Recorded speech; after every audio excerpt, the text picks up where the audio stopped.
C'était l'époque où j'avais oublié le village, j'habitais en ville. C'était bien. Quand on est petit, on peut s'élever n'importe où, du moment qu'on a l'amour, les copains, et puis tout ça. Là. On habitait une cité SNCF. Tout le monde, tous les parents, ils travaillaient à la Seine-Sefeu. Alors, c'était un peu une espèce de trapèze comme ça. Tu vois, il y avait la cour au milieu, là. Derrière, il y avait la voie de chemin de fer avec les locomotives à vapeur. En face, à droite, il y avait les casernes. À gauche, l'usine à gaz. Même pas mal. On ne se rendait compte de rien, on était content comme on était. Pour vous dire, j'ai attendu l'âge de 17 ans pour me rendre compte que j'étais pauvre. Ça m'a tué, ça. Quand je m'en suis rendu compte, ça m'a tué, ça m'a séché, quoi. Mais j'aimais bien. J'aimais surtout quand venait la belle saison, quand les premiers soleils arrivaient, il y avait les musiciens de rue qui venaient. Il y en avait un, il venait pratiquement chaque année, je crois que je l'ai vu pas mal de fois. Il arrivait, il dépliait son pliant, s'asseyait, il jouait de la mandoline et on l'entendait. Les notes grêles grimpaient sur les murs, s'attrapaient au volet et rentraient dans les maisons parce que les fenêtres ouvertes rentraient les premiers soleils. Les mères avaient fini la vaisselle, on avait vite révisé les résumés et on se mettait au balcon pour écouter le virtuose. Les mères, qui connaissaient un peu les airs, fredonnaient avec lui. Gays amoureuses, merli joyous, ça rend tous enfer. Esta libella oram la folie entesta les amoureuses desule en quoi canteren lutan des serrières gays amoureuses merli joyous ça rend tous enfer. On applaudissait comme des fous. Et les mères préparaient des pièces de monnaie entourées dans des bouts de journal qu'on envoyait par la fenêtre. C'était pour éviter que les pièces rebombent. Alors l'artiste reprenait sa mandoline, jouait un morceau en regardant où les papillotes d'argent tombaient. À la fin, il ramassait tout, il mettait dans une boîte, il saluait, il repartait et on l'attendait pour quand il reviendrait. Je crois bien que c'était mon premier concert. Maintenant, il y a quelqu'un qui viendrait jouer de la trompette, on ne l'entendrait pas. Et si par malheur on l'entendrait, on lui demanderait de fermer sa gueule parce qu'on regarde la télé, tu vois. Autre temps, autre mœurs. Hein. Alors cette cour qui avait vu tant de parties de foot, de parties de pile ou de femmes électriques, de jeux de billes, de tout, c'est devenu un parking où jouer au ballon est interdit. Du coup, les enfants se consolent comme ils peuvent. Ça a été la ville, quoi. La tranquillité est ailleurs. Et moi, la quadrature du cercle, par un coup de baguette maudite, c'est devenu mon triangle d'or. Maroc, Colombie, Thaïlande. C'est vite passé au triangle des Bermudes. J'ai surnagé tant que j'ai pu. Enfin, j'en parle souvent avec ma chatte Soufflette. Elle aussi, c'est une rescapée de la vie. Ses anciens maîtres qui étaient fort portés sur la bouteille et le reste, un soir qui s'était pourri un peu plus que d'habitude, elle maintenait que les chats respiraient sous l'eau et lui non. Alors ils ont foutu ça dans la baignoire et sans doute pris de remords, ils l'ont sorti et ils l'ont séché au micro-ondes. Du coup la chatte de toute pelouse, elle est venue angora. Elle s'en est remis, mais ça y a laissé une vieille haine envers le genre humain qu'elle n'est pas prête de se soigner. Hein. C'est pour ça qu'on l'appelle Soufflette. Dès que quelqu'un approche, elle fait... Elle me faisait peine, cette bête. Je la voyais tourner dans le village et tout. Là. Alors j'ai donné à manger, mais elle ne voulait pas manger quand j'étais là. Il fallait que je parte et après elle mangeait. Ça a duré. On a mis un moment à s'apprivoiser. Mais bon, maintenant c'est fait, ça va, c'est bien. J'habite chez elle. Oh, c'est tranquille un chat, hein. C'est pas compliqué, ça te met un peu une présence dans une maison, ça te la remplit de quelque chose, quoi. Puis c'est pas compliqué, mange, caga, dorme. Ah ça, pour dormir, elle se fait de ces picaresses, mon vieux. Ah, c'est incroyable. Et si possible, sur du linge fraîchement repassé et juste tiédi, tu vois. Alors là, quand elle voit la pile, comme ça, elle commence à baver à 2 mètres. Et après, rao, ça fale dessus, et pendant 16 heures, paf, elle dort. En plus, elle ronfle, quoi. Wow. C'est le micro-ondes, ça. Non, mais des fois, je suis en train d'écrire, bon, ce qu'il y a de bien dans un village, c'est qu'il y a du silence. C'est ça, des fois, tu te fous une claque pour, tu vois, il y a vraiment du silence. Et il y a un bruit qui me gêne, je me tourne, je mets un coup de pied au frigo, c'est pas le frigo, c'est la chatte qui ronfle, tu vois. La voix aussi, la chatte. Un chat normal, il dit miaou, maou, tu vois. Elle, non, elle dit boîte, boîte, boîte. Elle sort rarement, hein, elle est bien à la maison finalement. Hein. Elle sort un peu le soir, tu vois, mais il ne faut pas qu'il fasse ni trop chaud ni trop froid et pas de vent parce que ça y frise les moustaches à la madame, tu vois. Ou elle sort juste pour voir s'il n'y a pas un matou irrévérencieux qui aurait empiété sur son territoire, histoire de lui mettre une bonne frandation, tu vois. Elle reste un peu caractérielle quand même. Hein.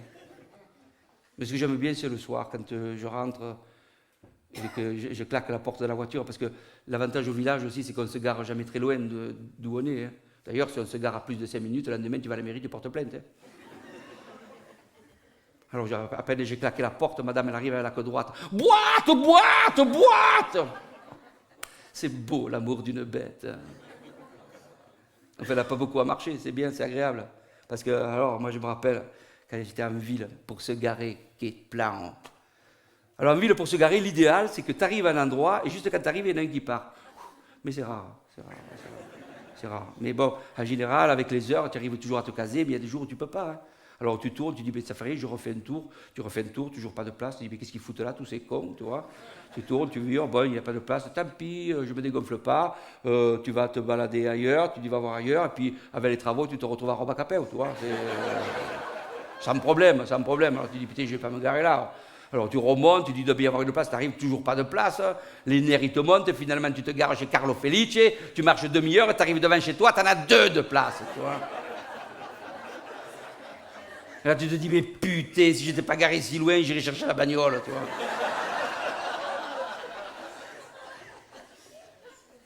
Enfin, ce jour-là, des places, il n'y en avait pas. Ça tombait bien, je n'avais pas pris la voiture. Non, quand je pars en bringue, je ne prends pas la bagnole. Surtout que bon, c'était à l'immeuble d'en face. Oh, une sborniasse comme ça, mais des rares. Tu en prends 1 ou 2 par an, pas plus, et autrement tu meurs. Hein. Oh, dans l'état que j'ai, la honte, j'avais honte de moi, je me serais porté plainte contre moi-même. Hein.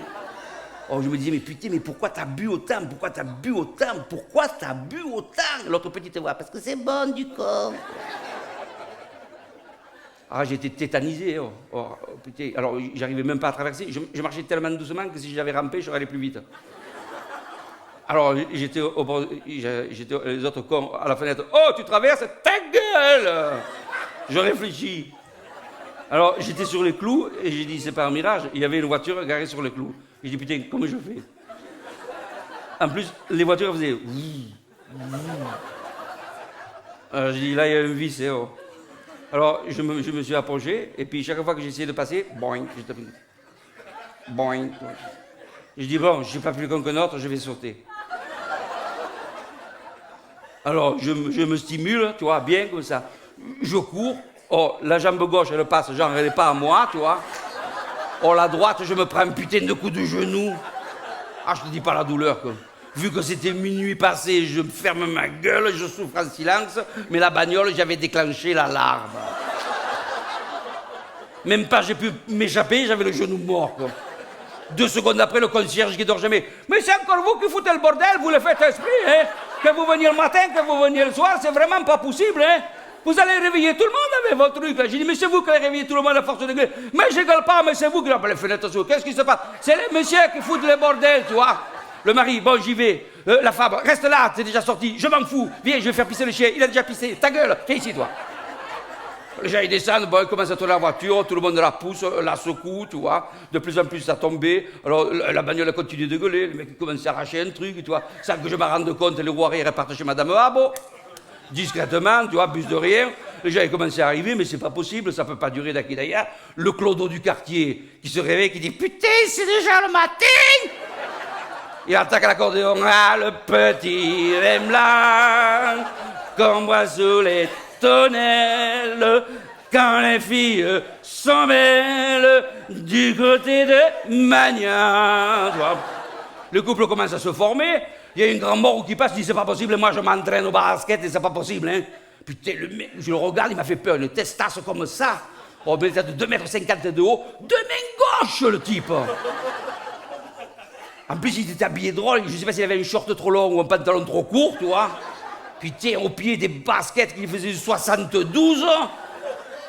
Tiens, il me dit, moi je vais l'arrêter le bruit. J'ai dit, mais n'hésite pas, tu vois. Il s'approche de la voiture comme ça, il serre le poing et bang, il lui met un coup, pof, la bagnole approche pas, il fait aïe, aïe, aïe.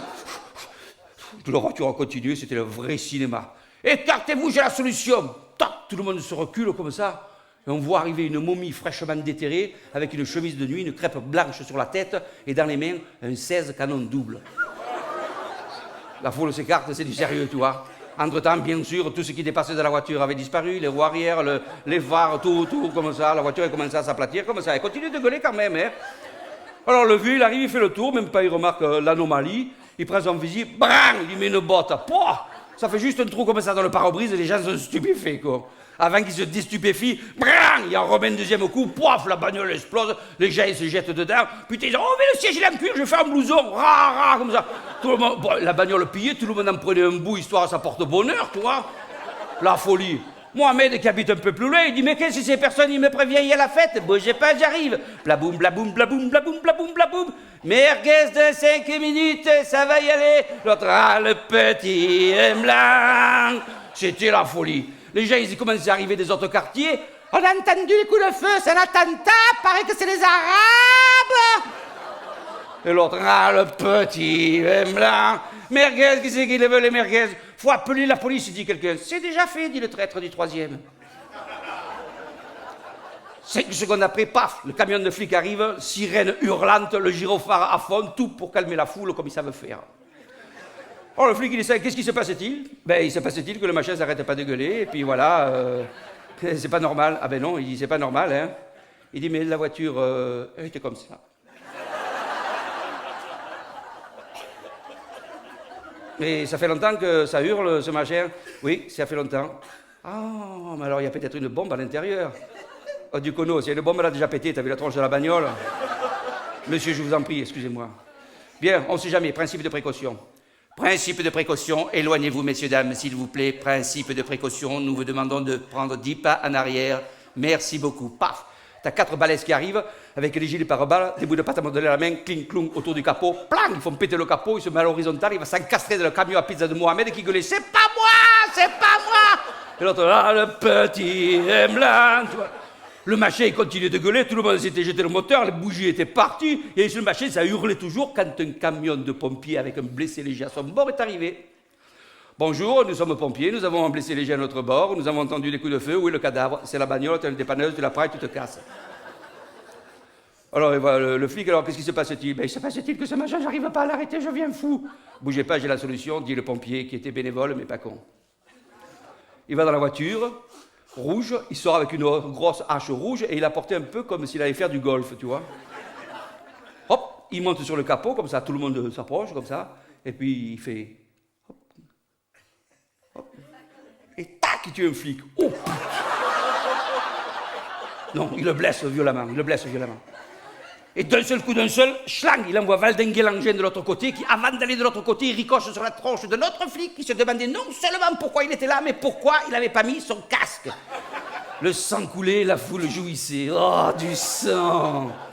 Le pompier bénévole a poursuivi l'engin, l'a cassé en 1000 morceaux, et quelque chose que l'on n'attendait plus, que l'on ne connaissait plus, qu'on avait pratiquement oublié, est revenu. Le silence. Tout le monde se regardait interloqué, l'autre... Ah, le... Momo, il essayait de faire taire les merguez. Personne ne savait quoi faire, on ne savait pas si c'était fini ou s'il y avait encore quelque chose de prévu quand le propriétaire de la Porsche est arrivé.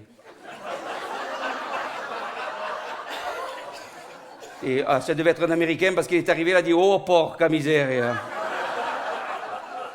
Oui, il dit « C'est pas moi, hein. C'est pas moi », puis il a commencé à voir que c'était... Alors tout le monde avait les bouts de voiture dans le dos, comme ça, il regardait plus de rien, tu vois. Alors là, il a commencé à courir, à faire le tour, de plus en plus vite, de plus en plus vite, de plus en plus vite. Et c'est uniquement quand il a commencé à faire la sirène que tout le monde a compris que c'était fini. Et alors là, tout le monde a applaudi.